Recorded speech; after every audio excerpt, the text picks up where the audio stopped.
Greetings of the day to the principal madam, the faculty, and my young participants of the Model UN Convention.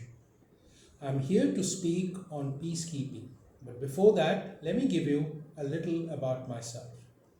I am a retiree from United Nations Department of Peacekeeping Operations, where I worked for 18 long, cheerful, happy, rewarding career. I am basically a logistician. I specialize in aviation management. My job in UN peacekeeping was to manage the movement control section. Movement control means movement of men and material, and in a mission where we have peacekeeping, movement control is one of the most important logistical support. Peacekeeping started by Mr. Ralph Bunche, the first Black American Nobel laureate. Now the peacekeeping forces are about 100,000 spread around 15 missions in the world. Now, apart from this 100,000 uniformed people, we also are civilians who are deployed along with them. We consist of about 3 to 5,000 of them. We support them. What does peacekeeping mean? Peacekeeping means keeping peace, and in a rugged, unfavorable conditions. That's why peacekeepers often go to places where others cannot or will not venture. The aspects of peacekeeping mission are protection of civilians.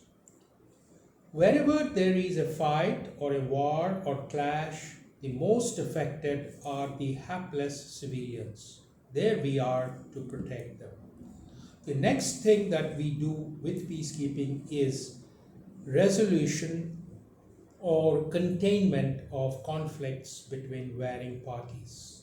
And the third most important thing is building sustainable peace. That's what we are there for. Peacekeeping missions does not necessarily mean that we shall have only military personnel or civilians like me along with that. We have the experts in human rights, in demining, in disarmament, in civil liberties, in rule of law, in election, and in governance. Not only these, there are much more than that. So every mission that we have, they are like a country in a small shape. Peacekeeping missions that I have worked are in Western Sahara, Angola, Sierra Leone, South Africa, Sudan, East Africa, and Darfur, also Liberia. In these missions, all of us, like me and my colleagues, we all from around the world have worked together, irrespective of color, creed, caste, or background. Our main motto was to fulfill the mandate of the Security Council. Modern peacekeeping nowadays has been more and more challenging due to multiplication of crises in Africa, renewed hope in the United Nations peacekeeping operations, and massive human sufferings. This has been coupled or maybe made more difficult with the budgetary constraints. As I said, budgetary constraints means doing more and more with less and less. For information, our budgetary limit is $7.5 billion annually, which is only 0.5% of the world's military spending. So we are in a very tight condition. And also, the third aspect of challenge is peace enforcing. There are more and more peace enforcing rather than peacekeeping. The examples are in Congo and in Mali. UN peacekeepers have achieved success in Guatemala, Salvador, Croatia, East Timor, Angola, Liberia, Sudan, etc., while missions like Congo and Mali are still facing challenges.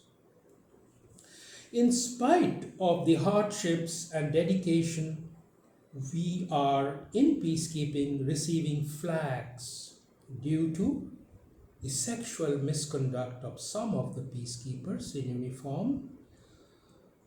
There have been allegations of bringing in cholera as a pandemic in one of the missions, and also the peacekeepers using their bayonet or their weapons indiscriminately, which is definitely a wrong thing, and we must repair this damage.